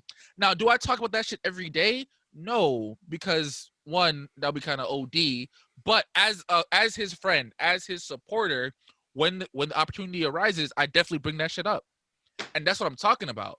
Like, I feel like even as a significant other, especially as a significant other, even if you don't necessarily fucks with the craft, if you're a real supporter, you would tell people like, yo, my boyfriend, my girlfriend, my whatever, they do poems, they do music, they do YouTube, podcasts, whatever. Because you telling people, not only does it like spread the word, it literally shows, yo, I care about their dream. Because I'm not gonna lie. When Kevin brags about our show to other people, I get gassed up. Cause I'm like, damn, I'm happy that someone supports my dream, my craft. Cause like, not for nothing, we put a lot of work into this show, and that's another thing too. Is like when you're a creative, you put a lot of work into it, regardless of like whether you're good or bad. You still put work into it. Yeah. No, So- that's true. So to have someone recognize that and then try to help you progress means a lot. I think I but tweeted, in my head, dude, your coworker is going above and beyond in my head, dude, because I don't expect that from my friends. okay. Do you know what I mean? I expect that from people who generally like my stuff. I mean, if someone does that, it shows me that I'm like, oh shit, they really f with my stuff. But if I'm not like, you're not my friend because I'm expecting you to. Well, I'm not talking about do just friends whatever. though. I use Anthony as an example because I think Well, I either you or mean, Tempo if had friends- said Well, I because you mean, had if not you were- friends, then why would people like support you like that? no. But what I'm talking about, like, I feel like part of like the significant other duties, if you will, part of that, if you're gonna say like, yo, I support your dream, then you have to follow it with actions. I'm not saying I'm requiring all my friends. Yeah, to- no, I to support understand my- that. I'm just saying, like, if you were to say, KJ, I support you and I support what you're trying to do with your channel, I'm anticipating. Well, let me not say that, but I would expect like some kind of like actions to follow those words. Now, a lot of people say Watching this a shit. video, liking it. Yeah, that. but see, but even that is good enough for me. Like that's support. Okay. Yeah. I'm just saying, like, there has to be That's some true. kind of action Yeah. that quantifies support. You know can't what I'm just say saying? I support you, not watch it, not even try to watch it. Like, that makes sense. You Not can't like it. say, oh, I support. Like, if I were to go to Tempo and be like, yo, I support your dream, but I never listen to his music, I never retweet his stuff, I never talk about his music, I don't support him. I'm just talking to make him feel good. Oh That's my what I'm gosh. talking about. Damn, KJ about to And have then- me go That's through all my true. No, that's who true. fucking then- with my shit? Who's telling but me they then- fucking with my shit, but not But fucking with that's my what I'm saying. crazy. But as my That's crazy. as my significant other, I'm gonna start questioning, like, yo, if you're not really supporting it, then do you not fucks with it? You know what I'm saying? And then we have to have a conversation, because That's if you true, feel like especially as a like- significant like other. if you feel like it's a waste of time and I don't, then I don't need you in my space. Me Mhm. personally. Because that's my future. Like, I want that as my future. I can't, if I see you in my future and I see my passion / career in my future as well, like, y'all gotta coincide. It's not even just that. It's not even just that. To reach the success, you have to go through the process of it, right? While I'm going through this journey, even though I know I'm going to get a lot of hate, even though I know I'm not going to always get a lot of positive interactions, I definitely, if I have the choice between a positive interaction or negative interaction, I'm gonna pick the positive one. If you're only bringing negative shit my way while I'm hunting for the success, I'm sorry, you got to go, because I'm a face hurdles regardless, right? You should not be one of them. Like, and I'm not, and like, I want to clarify this. I'm not saying that you should just blindly support your significant other. No, that's dumb. That's not real support. Because I'm gonna use Tempo for example. When Tempo sends me stuff, I give him my honest opinion. Yeah. When he sent me that mix, I felt like I either had two options: be a fake friend or keep it a buck with him. And as your friend, as your supporter, I had to be like, bro, I wasn't really feeling that mix. I'm glad. You know what I'm saying? I'm glad that it's like that. I'm glad. That's why I send you stuff, because you're gonna give me that. You're not gonna tell me like, you're not a yes man. You're not gonna be like, Yeah. oh yeah, it's fire, even though it's not fucking fire. Like, that's not why you're in my circle of sending out shit early before I like that. That's why you have that circle in general, because that circle is gonna tell you the truth about your shit. Exactly. So that's like real support though. Mhm. Like, that's what I'm talking about. Yeah, I'm not I see talking where you're going. about, oh, your husband, wife, whoever wants to quit their job and be a rapper, and you're like, okay, honey, sure, the kids don't gotta eat, we don't need a house over our head, fuck it, it's fine. That's what I'm talking about. But like, if they're like, yo, honey, I kind of miss doing music. You're like, all right, cool. Let's talk about it. Let's figure out a way how to get you, into music. Because, like, let's say, for instance, your significant other just wants to, like, make music. They don't want to get famous. They don't want to get rich. They just want to make music. All right, cool. On the weekends, I'll give you some space so you can just do your thing. And, we vibe out. Like, there's ways to support without just being a yes man at the end of the day. Mm-hmm. But you can't say I support you and then do nothing. Yeah, I agree. Because I remember when I first started the podcast, and there was one person in particular who was like, "Oh, I support your dreams, shit like that," but I never listened to the podcast, ain't never retweet nothing, I never like nothing, ain't never. The only time they talk about the podcast is when they see me, is when they talk to me. Mm-hmm. And I used to get frustrated because I'm like, yo, I'm tired of hearing you say I support the podcast when you don't support the podcast. Like, just don't talk with the podcast then, bro. Yeah. Like, it's just that easy. That makes sense. Like, I had a coworker, right, who I wanted to punch him in his face, but I was, my job knows that I have a podcast, right? I don't bring it up a lot because I don't want to be that guy, but they know about it, right? Especially because, like, me and Kevin, my homie / coworker, we talk about it, so they know, right? Mm-hmm. I had a coworker who asked me about podcasting because, I guess I'm the podcast guy, and I was like, oh, it's fun, I love it, I get time to hang out with my friend, it's cool, listed all the things why podcasting is great, right? Mm-hmm. And then he hit me with the, oh, cool, yeah, I support your channel, but I'm not gonna listen to it. So I was like, what's the point then? Fuck? Why would you even tell me that? Like, what was the point? I was like, that's you could have kept that to yourself. Like, first of all, you asked me about podcasting, bro. I didn't come to you about podcasting. You asked me about podcasting and about my show. Why are you telling me, oh, I support your show, but I ain't gonna listen to it? That's dumb. I was like, bro, that's kind of rude. He's like, what do you mean? I'm like, you asked me about podcasting. You brought up my show to just tell me you're not gonna listen to it. Like, you could have kept that to yourself. I wasn't asking you to listen to it. That's what you didn't. Yeah, you didn't ask. I'm not begging you. First of all, I would be surprised if you even listen to my podcast, because honestly, my podcast isn't really made for people like you. No bullshit. What does that mean? I mean exactly what I meant, bro. It's not meant for people like him, bro. He said it doesn't grasp. Like? He's not on the same intelligence field as the podcast. This guy is very like he's a flower child. He first of all, he's the kind of person, he listens to hip hop music, but not enough for him to get anything out of this podcast. One, especially when we first started out. That's what we talked about was hip hop.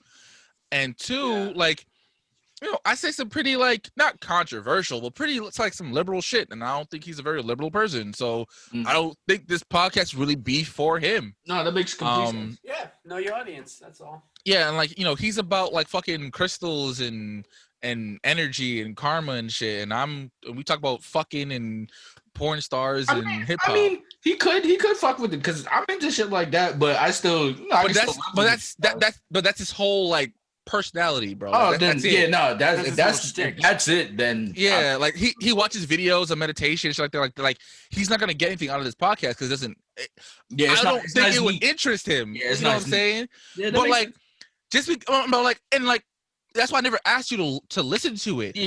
But what he said was rude as fuck. It wasn't even just rude. It was just unnecessary. Like, you could just keep it to yourself. Yeah. Like, because first of all, I already knew that, bro. That's why I never asked you to listen to it.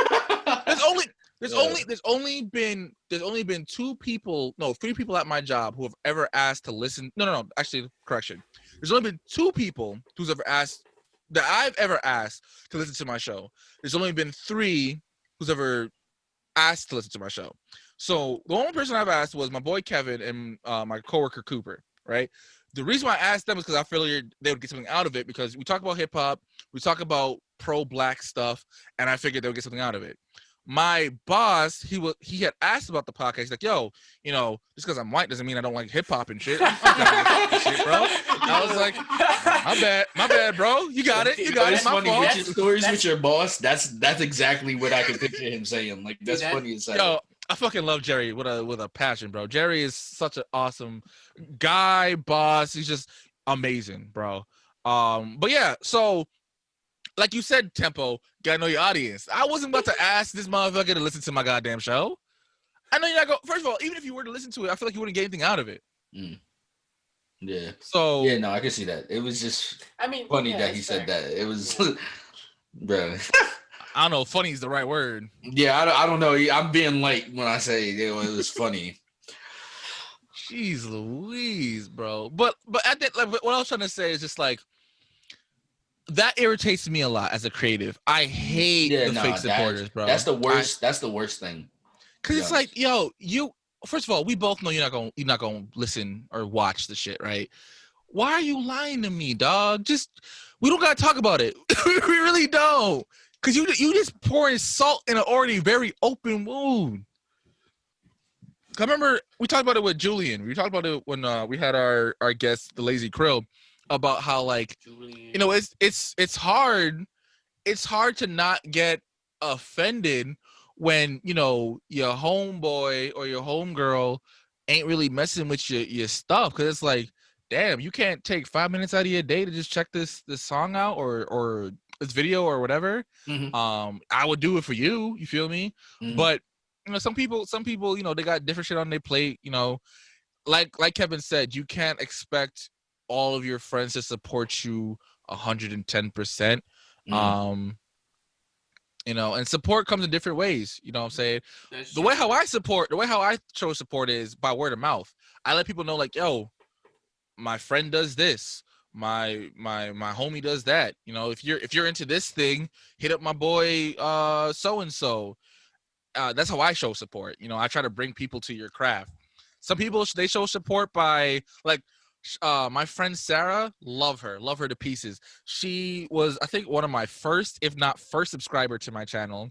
She watches all my videos, she likes them, and then she'll send me like this super nice text about how amazing I'm doing, and it makes me feel good inside, man. It makes me feel warm inside. Really, like the support like that really helps on the emotional side of things, to where because being a creator, this shit is emotionally draining. Like, I don't think people don't know, like, this shit draining as hell. So imagine like you on like a different pedestals of, imagine like, if it's draining to us, imagine like people who do this every day and get up, and that's stupid draining. But just to point out, like, bro, this shit is draining. So all of that love and support is needed. Like, so what you're saying, like, it is there, bro, because that love and support definitely goes a long way. Like it 110% goes a long way. Cause I tweeted about this a while ago. I want to say a year ago. You know that scene from The Office where Pam is having like a little art show and no one from The Office shows up except for Michael? Yeah. And I had tweeted, I was like, yo, that one person means so much compared to the future hundreds, thousands, whatever. Because as a creative, especially when you're starting out on something, having that one person who's like constantly like, yo, you're doing so well, keep going, you got this, don't give up, that means a lot. Because like when you're starting out, yo, doubt, oh my, that motherfucker be loud as hell, super loud, just be screaming in your skull, just be, you can't do it, you suck, why are you wasting your time, this ain't for you, you ain't built like this, come on now. And to have someone, who believes in you, and especially when they show you, like, someone who truly supports you, that means a lot, bro. It means so much, man. And that's why I say, like, it's aggravating because everybody supports you, but not a lot of people support you. Yeah. Because how easy it is to say, oh, bro, it's so cool that you're starting this YouTube channel, I support you, but then you ain't never hear from them again. Yeah, that's happened a lot. Or the Yeah. only time they talk about like your whatever your creative thing is when they see you like, oh yeah, man, that's so cool. I definitely support you, bro. But they ain't never talk about it to nobody. You ain't never heard them talk about it to nobody. Yeah, no. That thinking about that love and support type method, it really helped. Bro, there were times where I wanted to quit music and like I had a conversation with Tamir, or I had a conversation with KJ, and like it literally has stopped me like so many times from just saying fuck this shit and putting my life to something else and really like giving up on your dreams. That's it. It really affects, like it really takes a toll on the creative process in the whole like grand scheme of everything. Yeah, especially because like a lot of times what it boils down to is like comparison, right? So I had this issue where I would compare myself a lot to people who've been doing this shit for way longer than me, one, and people who their fan base is a lot larger than my small ass fan base. So I'm comparing my numbers to someone who has 1 million followers on Instagram, like 3 million subscribers on YouTube. Like logically, I shouldn't be doing it, but I do it anyway because you're just dumb like that. And comparison is the thief of joy is really, really, really true. Like I saw it on Twitter, and literally reading that changed my life a lot because it's true. Like when you compare yourself to other people, whether you think they're beneath you or they're above you or whatever, when you compare yourself to other people, it really does steal the joy from whatever you're doing. Because no matter what you're doing, there's always gonna be someone better than you. No matter what you're doing, there's always going to be someone who has more than you, whatever. The grass is always greener on the other side, right? At the end of the day, if you can get to a place where you're happy, where you're at peace, bro, you got the greenest grass. And your shit could be brown as hell, but it's green to your ass. You got some grass. Some people don't even got grass. That's so true. Yes. Yeah. That was a good analogy. I like it's funny. It's crazy that you finished the analogy because I feel like that was a good finish to that analogy. Like it made sense. The other analogy I like it when people say the grass is greener where you water it. Yeah, I like that. That is true. And that is true. Yeah. Because if you pour a lot of people who are successful, they say one of the biggest reasons why more people aren't successful in their craft is literally because they give up too early. Yes, bro. Yeah. Like if you read a lot of these like success books, all of them have pretty much the same thing. I struggled. I kept pushing. I struggled some more, and then I got either lucky or someone finally acknowledged my work, and I'm no longer struggling. And that's the thing too, is I feel like a lot of people, myself included, we're scared to struggle. We're so quick to, I want the success now. I know I'm good. I know I have the talent for it. But you gotta struggle. You gotta put in your work. You gotta put in your time. You gotta pay your dues. This kind of ties to, this is somewhat, it's on topic, but it's slightly like digressing as well. That's why I feel a little bit type of way about participation trophies, because I feel like with that, like if not receiving the trophy, like you kind of learn that, like you learn like, oh, there's certain things I have to do to get to a certain point to feel that like reward and different things like that. But I feel like the trophy itself, getting it regardless of what you do, is like, that's what builds that mindset of like, oh yeah, I'm gonna have instant success because I got a trophy anyway. So if that makes sense, like I'm curious how y'all take that, because so with participation trophies, I actually this is actually one of my biggest pet peeves. I hate when people like say that kids don't need them, because one, studies have shown that they have done more good than harm. And two, you stop getting participation trophies at a certain age. It's not like you get them all through your childhood. They usually after, I think, like the 3rd or 4th grade, they stop because you're mature enough to understand, like, all right, you lost, it is what it is, move on. Like my nephew, no one likes participation trophies.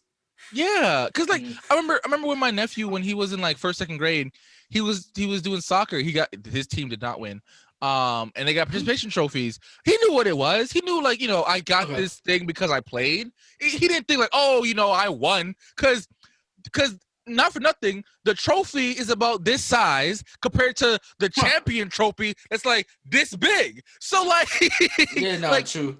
As a little kid, you're like, oh, my trophy's cool, but that one's shinier. Like that one's bigger. So like, that there's a difference. I think the only thing that participation trophies prove and show is that, hey, you played. Thank you for playing. And it also shows like, even though you didn't win, you still played, and you should be happy that you played, and and you should have some pride in the fact that you played, because not everyone can be number one, but everyone can play though. I never looked at it from that viewpoint. That's different. Yeah. Cause I used to hate that growing up, where people are like, oh, the reason why these kids are so soft is because that wasn't that. I know that's what you were saying, but I'm just saying, like, that's why I feel so strongly about it. No, I would too, because that's dumb. Like, saying that is dumb. Because like I've been like reading more and more about trying to heal your inner child, because a lot of people have a lot of childhood trauma that they don't recognize, because they're like, oh, I wasn't abused as a kid. I didn't really have like a hard life, but you can still have trauma from your childhood. Like, perfect example is like us as males. How many times were we told man up when we were crying? That's part of childhood trauma, because you were gaslit and your emotions were dismissed. That's not normal. You're allowed to have emotions. Yeah, nah, that's true. Bro, bro, my childhood was crazy. Like, that shit was crazy. So I'm still kind of sorting out the pieces of that and kind of deal with that. And it's hard because, like, you were a child, so you didn't think that way. Obviously you didn't think the way you do now. So like, as you almost end up asking, like, oh, why was I put in that situation? Like, what, like, was there something I needed from that? Was that trauma like there for a reason? Which sometimes I feel like the way life is fated, then yes, you can learn from trauma. But then certain situations, you're like, damn, man, like, was it really necessary for me to go through that? Like, but here's the thing about the statement, you can learn from trauma, is that like, you can, but you have to recognize that it exists. One, and two, it's not so much you learn it from, you got to heal from it, and from healing from that trauma, that's when the knowledge comes from. A lot of people are like, oh, I have all this trauma and I learned from it. No, you didn't. You learn how to move in the world and overcome this hurdle, but you never really dealt with your trauma. Like, I don't think people want to be honest, because like, it's kind of digging up a lot of emotions. There's a lot behind childhood trauma. Yeah, people are scared to have emotions, bro. And I get it. Trust me, I get it. It took me a long time to really come to terms with my own childhood trauma and my like emotions and shit, because there were definitely like, I remember when I was in like high school and stuff, I would just always be angry, bro. Don't know why. Just walking around mad as fuck for no reason. Just pissed, right? And like, I just didn't get it. Like, I didn't understand why I was so I'm not an angry person. I have a pretty good life. I live in the suburbs. I got a roof over my head, food, all the good shit. But I'm just walking around with all this goddamn anger. I didn't understand why. And it wasn't until I did some self-reflection and I, thought about certain things that happened during my childhood. I was like, that's why I'm so goddamn angry. It's because, I never really resolved this shit. Never let some of this shit go. So yeah, that's true. Like, letting go is one of the hardest things I feel like in life. Like, that's where I'm at that point now, where I just like, there's a lot of things, a lot of childhood things, a lot of things in general. I have to learn how to let go. And it's hard. It's a really hard thing to do. Like, it's a hard process too, because there's no instructions. There's no like, oh, this is how you let things go. Step one. Like, that doesn't exist. So it's just kind of, Go ahead. You may not even know. You may not even know that she didn't let it go. Yeah, no, exactly. Like, exactly, bro. And it's so much because just the trauma itself, dealing with that emotion, and then trying to figure out how to let it go at the same time. And like you said, like nobody likes that shit. Like, but to become a more well-adjusted person, it kind of has to happen in a way. Mm-hmm. Yeah, you have to yeah, getting over your childhood is a big part about growing up, I guess. Yeah, no, that shit. Oh man, it's crazy. Part of your adulthood is trying to resolve your childhood. It's a weird concept when you think about it. But I gotta say, I feel like our generation, I feel like we're going to be not, I don't want to say better adults, but more emotionally stable adults compared to previous generations because of the fact that we're aware of childhood trauma isn't just, oh, if you were abused as a kid, you have childhood trauma. No, everyone has it. There's more people who have it compared to people who don't have it. Mm-hmm. And I think, because of that, and because mental health and seeking treatment for mental health is becoming more normalized, I definitely feel like we're gonna have a lot more emotionally stable people in this world. And I'm excited for that shit, bro. I'm not gonna lie. It's not gonna be everybody, obviously, because one, therapy is expensive as fuck. Not everyone can afford it, unfortunately. And two, there still are a lot of myths about therapy and going to get therapy. But I definitely Also, feel like, I think the price definitely plays a thing into it as well. It definitely. If you don't got insurance, yeah, no, shit it's is cage. expensive. It's cage, bro. It's cage. I really think. Imagine if therapy was free, like mental care in itself. If we had universal health care, like real universal health care, it might be like if I were ever to be a politician or a president or whatever, that's probably the biggest thing that I would push, is trying to get more Americans the mental help that they need. Because I feel like people who need it the most are the ones who don't have access to it, or don't even realize that they need it. So, no, and I feel like making it a general conversation would adjust people more to where it's not taboo anymore. It's just like, oh yeah, I have a therapist. Oh well. I think that's where we are now. I feel like our generation. Yes.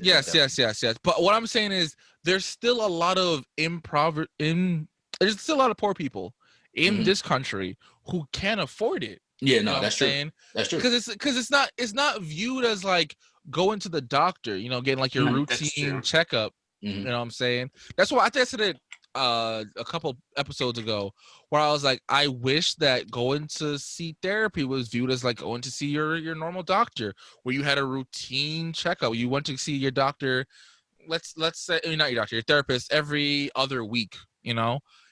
That helps. Even though it's not every week, it's better than never. Yeah. So, but yeah, but I think that's it for the bro talk this week. Let's hop into the Apollo Bros playlist. And my two songs for this week is Venom by Lil Sims. She is a UK rapper. I like her a lot. Lil Sims is hard. I had to think oh yeah, I know you're talking about. I just discovered her. It is weird too. I saw her color interview thing. When they're the color studio. Oh yeah, I know the video. Yeah. I saw it on TikTok and I was like, "Yo, this goes in," and I had to listen to it. I just had to, bro. Bro, I really like those. Those and the Tiny Desk concerts. I really enjoy both of those. So good, bro. This shit is so tough.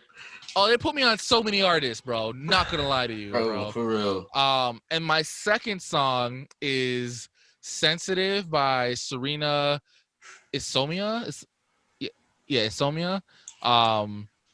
It's a good song. I like it. I'm not gonna lie. When I first heard the song, I had to look up the artist because she doesn't sound like a. She doesn't have the normal black girl / woman voice. So I had to make sure because she says nigga a lot. So I had to make sure that this was a black person. I was like, oh, okay, all right, cool, all right, Funny solid. I was like, is this a nigga? If this is not a nigga, I'm gonna have a problem. But it was in fact a nigga, so it's all good. That's funny as hell. Oh man. All right. Kev, what are your 2 songs, bro? My 2 songs. This week I am doing Caterpillar by Royce da 5'9". I've been listening to Book of Ryan a lot for some reason this week. It was just on my radar. So it was how's the album? Good. The album's good. He's really good, Royce. I don't listen to no, go ahead. I liked him back with Slaughterhouse too. Like that's when I really started listening to Royce. Like back in those days when they were still together. And yeah, I've always liked him too. Yeah, I was just gonna say like I didn't listen to too much of his stuff. I didn't really know him that well. I knew he had this one song about some like a story about a girl cutting off some guy's dick or something. Okay. It was this music video you should listen to. It was a pretty good song. That's the only thing I knew about him. But it was good. Like, he did well in the music video. It sounds crazy, the concept, but it's good. But, yeah, this stuff, though, he, like, goes in, dude. He's crazy. Yeah. I've heard a couple songs from him. What's your other song, bro? This is a new artist I discovered. Her name is, I think it's pronounced Jean Doe or something like that. Deux. I listened to the most recent album. It just slaps. I think it's like 60 minutes long. If you want to listen to the whole album, it's really good. It's 16 or 60? 16. It's like a Tierra Whack album. Okay. But it's not like the minute. It's like normal. Like it's only like 6 songs though, but they're all like normal. Yeah. But a lot of artists now, they're only making like 15, 60-minute albums. I've noticed that. People's attention spans, I feel like, are getting they feel like they're getting shorter. So like they're shrinking down albums because like people are saying like, oh, why are people making these like 22-song albums when even in today's age, like we're in the streaming age, so you want to like get as many streams with as many songs as possible, and 22 is leaving a broad range of songs unless you got like skits or interludes intertwined. But like, I never think it's because of streaming. I don't think it's because of people's attention spans. I think it's more so because of streaming. I feel like if you have a it's easier to just song, listen over and over again. Yeah, because you know if your album's like 45 minutes long, 20 minutes in, I'm like, damn, when is this shit gonna end? God damn. Like I think Chris Brown had like a super long album. I think last year. That's when he dropped that double album, and like that shit was like 42 songs. Bro, that shit was. That's crazy. I could understand liking Chris Brown, but 42 songs are just. Just Chris Breezy. Yeah. He was like, "Listen, I got about 3,000 hours of unreleased music. Here goes the first 1,000." That's pretty much how. But the song's called Moody. I forgot to mention the song name. The song's called Moody. I'll check it out. I've listened to our playlist a lot recently. Oh, I listen to it at work a lot. I listen to our playlist is extremely balanced. Like yeah. I showed it to one of my coworkers, and they're like, "Yo, this playlist is fire." I'm like, "Yeah, it's from my podcast that you won't listen to."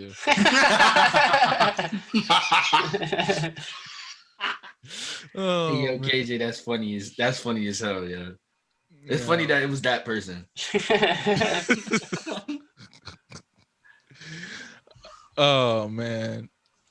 Yo, this song that's playing right now during the jam session is so funny. It's fire though. Bro, no, this I really like this song. It grew on me. Yeah. My 2 songs. Yeah, your 2 songs. Go ahead. My first song is Brand New by Bino. I'm gonna spell his last name because I cannot pronounce it. I know it's like, I think it's Rideau, like Rideau. Rideau, right? Like, yeah, I think it's Bino Rideau, and then it features like Blast, but Blast is spelled with an X instead of an A. Okay. So yeah, they got some interesting spellings, but I do like the song. Like the song is good. Well, not for nothing. All the like basic names are taken, so I feel like you gotta kind of get a little creative with how you like screen names. That is true. Yeah. He said, "Yo, that's funny as hell." Next one's gonna be XXX Tentacion, Sniper Hunter. XXX. I could only imagine, bro. Imagine you just start seeing like gamer tags type. Names, and that would Like be fuck crazy. your mom 69. Bring back the Call of Their Duty names would be days. like Barry, like McCockiner or something. Hey, yo. All right. What's your second song, bro? My second song is Tony by 2 Chainz. Bro, I gotta listen to that album. I've always kind of been a big 2 Chainz fan, actually. Like, I don't talk about it, but I fuck with 2 Chainz kind of heavy. I feel like 2 Chainz, Big Sean, and Wale are one of those artists where like everyone agrees that they're solid, but a lot of people like you never hear people say like, "Oh, they're in my top 5." Yeah, that's true. Which is crazy because like I heard everyone it with fucks Big them. Sean a little bit, but not so much like the other two. Well, Big yeah, Sean like top 5 Wale- what? rappers. Of all time? No, or like I guess like my favorite, my top, like Oh, my just personal your top favorite. 5. Oh, Like, okay. in the okay, rotation, I see. Like that's No, what I'm saying. that's Like I fair, feel like that's fair. I feel like a lot of That's people. a different list. Okay, yeah. Yeah, no, yeah, that's a complicated list. That's why I had to ask. I'm like, top 5 what? I'll fight Yeah, right like now. your personal top 5. I feel like a lot of people Yeah, no, will I say like understand those 3 artists are solid. Like not a lot of people can No, really touch them, Definitely. but I feel like a lot of people wouldn't put them in their top 5, which is Do kind we of have crazy. time for like a quick question, or should I just Yeah, save it what's for up? next week? Yeah, go ahead, make it quick. All right. So who's on your like Mount Rushmore? If like say you got 4 rappers and you're putting them on your Mount Rushmore, like who are you choosing? Oh, bro, I have my 4 because somebody asked me this question and like I that's already. not a quick question. I would need to think about it. No, I'm glad. Yeah. I'm glad. Yeah, that's what I told them too. I was We'll like, bring that back to next we'll bring week. that next week. Yeah. Yeah. Then we'll have time to think about it for next week. Because Mount Rushmore is different than even a top 5 list. You know what I Yeah. mean? Yeah, Yeah. because that's people who have to like represent hip hop as a whole, Mhm. and like not for nothing. I feel like even though I'm not a big fan of them, I feel like Migos would have to be on there, and then like Dude, that's 3 heads. Oh, That's what it's- I'm I know one saying. more. Like, No. I mean like personal. They meant like personally. Yeah. oh, my personal Mount Yeah, Rushmore. your personal. Oh, Mount okay, Rushmore. okay. I'll answer that shit next week then. Okay, yeah, that's cool. Yeah. All right. So, any announcements? Anyone? Yeah, still working on the EP, as you guys know. Yeah, this shit is like, bro, what I have in my hands is like fire. Now I just have to learn how to use it. And yes, I've been watching Fire Force a lot. So like that's Oh man, bro, I love that this show on is anime, fucking bro. fire, bro. That's one. It's shooting past like it's in like my top 5, and it probably is like Damn. 5 or 4. Bro, if you like Fire Force, I'm telling you, check out Soul Eater. Oh In no, I my started personal- Soul Eater too. Bro, I personally feel like Soul Eater is better than Fire Force. I didn't get as personally. far into Soul Eater as I did into Fire Force because I felt like Fire Force was a little quicker than Soul Eater. Even though that, which is not true because Soul Eater has like a bunch of fights in the beginning. But for me, like it just like Well, it's for only me, it 20, I was- think it's only 26 episodes. Like it's a one and done. Like Oh, it's you one season serious? and it's done. Oh, Yeah. I didn't know Yeah. that. Yeah. Oh, Yeah. Now that I know that, I'm gonna be pissed while watching it. But no, but yo, It finishes though. Yeah, Soul you- Eater finishes. okay, all right. You recommend good ass animes, bro? Because Fire Force, bro, I love that shit. That's all I watch. Bro, that and like shit is so crime good, bro. dramas. That shit is fucking, bro. Fire Force is good, bro. And it's like, when did they make? What year did that come out? Last year I think. Last year? Either It's something recent. Yeah, I'm pretty sure it's 2019. Yeah, something like that. Yo, yeah. that's crazy because I really thought Fire Force came out in like 2011, and yeah, no, that's not the case. No, Fire Force is the new anime No, it's because crazy, Soul bro. Eater came out in 09. Okay, all right, yeah, bro. These new animes, bro, really be holding their own. Like them shits is like some people be talking shit, comparing them to like older, like, oh no, that's didn't no, bro. But these newer animes with the newer animations and the fight scene, bro. Fire Force's fight scenes are amazing. Like I really like them. Not for nothing, bro. Some of the newer animes are better than the old ones, bro. Not for nothing. Yo, I would definitely be in the same agreement. Like I would agree with you saying that. Like that's Yeah, cause like some of them, like not even just the animation, but like when you compare story to story, some of them are better, bro. Some of them are better. Like I've been watching Jujutsu Kaisen. It's a new Yo, I anime. haven't started it yet, bro. Bro, it's giving me Bleach vibes. It's giving me Bleach vibes, Wait, and what I is love it it so called? much. Jujutsu Kaisen. You haven't It's a sent it to new me. it's a new big hitter, bro. It just dropped on Crunchyroll like not too long ago. Yeah. Well, I just saw it on Crunchyroll not too long ago. All right, so I feel like the new big three in the anime community, and this is gonna be kind of tough because this is a very debate topic. You know what? I'm gonna save that for another day. Actually, I'm gonna save that for another day. But anyway, so you're working at EP. Any more announcements, bro?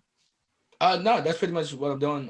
Y'all will see stuff when it's done. I might drop songs. I'm probably gonna drop songs before I drop the full EP. Because I'm in the spot where I could kind of do that. So yeah, no, y'all will see it, and yeah, no, we'll go from there. Yeah. So I don't owe these two fuckers $30 because I dropped my video on Friday. Finally. If you haven't checked it out, just go on YouTube, KJ Majority. It's my most recent video. I'm gonna take a break from story times for a little bit, just because one, they take a while to edit, and two, I'm running out of stories. So not KJ Majority running out of stories. I feel like KJ's gonna say that and then tell like 5 more stories on the podcast. You know, he's gonna tell stories about other times he forgot about stories. He has a story for everything.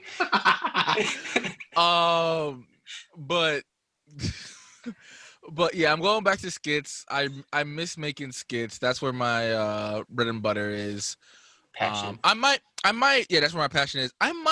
So I've been debating on. So a big influence to me for YouTube is a YouTuber by the name of Hot Damn I Rock. He used to make little like story time / skit videos, and he would like give out like relationship advice and shit like that too. I was thinking about doing something similar, but like with my own little spin on it. Just you know, if you fuck with the podcast, check out my YouTube channel. I'm pretty funny on there too. So you know, yeah, bro, his videos are dope, yo. His editing is even doper. Like it's all just good, man. I really like your videos. Bro, that video took 7 hours, dog. Damn. Yeah. Bro, it's so worth it though, because them shits be hitting, yo. Yeah. Like it's good, bro. Yeah, I do like his story time videos. I do. Thank you. I'm excited for my skits though. TikToks, the shirt TikToks too. get better with every one, bro. Thank you, bro. The Thank you, bro. Thanksgiving one, dude. That shit had me laughing, bro. Bro, that came straight off the top. It came in my brain. I was like, I gotta record this now. If I don't do it now, I'm gonna forget it. So I just did it. Yeah, That's no, cool. I think it worked well. I think you should do that you. more. Yeah. Yeah. I'm gonna try, bro. That's why. That's really what made me like, yeah, I need to go back to skits, because a lot of people are like, bro, that was funny as hell. I was like, all right. I'm going back to skits. That shit was bro. Definitely, that's yeah.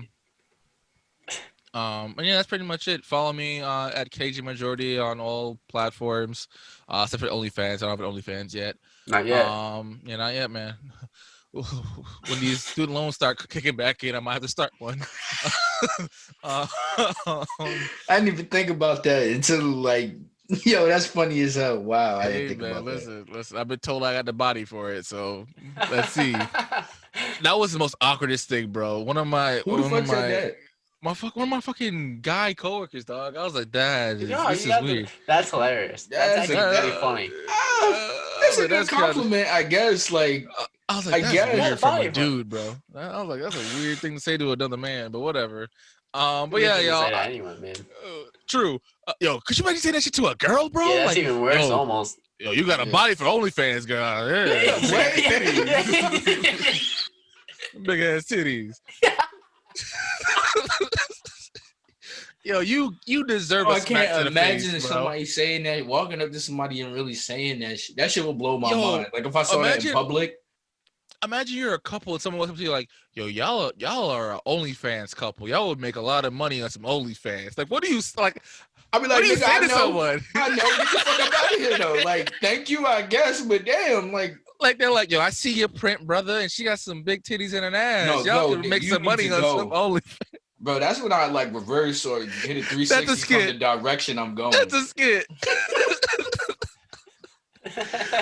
Oh man. That All really right, is a yeah. skit, though. That's funny as hell.